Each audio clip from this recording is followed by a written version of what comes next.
ذاكرتك ذاكرة السمكة، والعالم من حواليك بيجري بسرعة.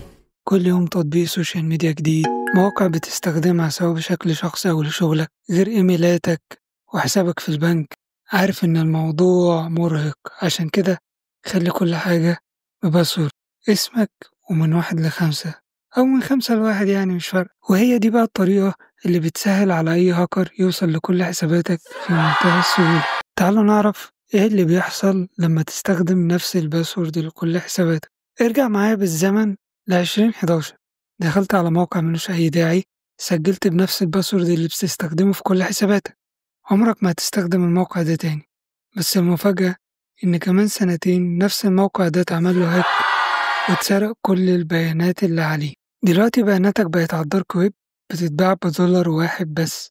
يعني هويتك بترخص من تمن فطارك النهاردة. هتقولي يا صاحبي أنا مش مهم أوي للدرجة دي عشان حد يجي يخترق حساباتي، لكن هقولك إن الموضوع بيكون بشكل أوتوماتيك. يعني الويب سايت اللي أنت استخدمته مرة واحدة بس في حياتك ونسيته وبسببه اتكشفت هويتك، الهاكر هيستخدم بوتات بتشتغل بشكل أوتوماتيك يجرب الباسورد دوت على كل حساباتك، السوشيال ميديا، تطبيقات الإي كوميرس زي أمازون ونون وكده، وكمان حساباتك البنكية. تخيل بقى معايا دلوقتي إنهم قدروا يدخلوا على إيميلك الشخصي وغيروا الباسورد.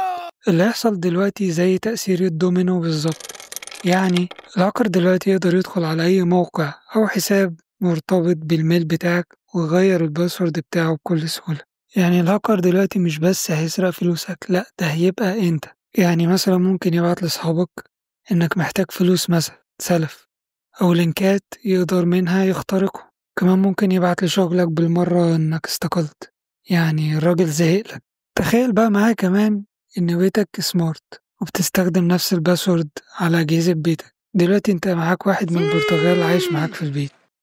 طيب إيه الحل بقى بعد ده كله؟ الحل إن أنت تستخدم باسورد مختلف لكل موقع. هتقولي المواقع كتير، هفضل استخدم باسورد لكل موقع، هفتكر ده كله ازاي؟ أقولك الحل سهل. دلوقتي على موبايلك بقى أو على حتى اللابتوب بتاعك باسورد مانجر بيخزنهم، وتقدر تستعيدهم في أي وقت أو تسجل بشكل مباشر. الحاجة اللي بعد كده في حاجة اسمها تو فاكتور authentication.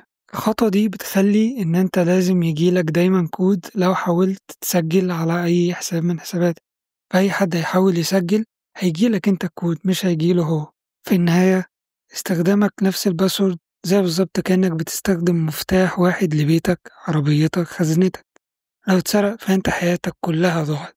الإنترنت مكان صعب، لكن مش مطلوب منك إنك تكون عبقري عشان تحمي نفسك. كل المطلوب منك إنك تكون بس غير متوقع.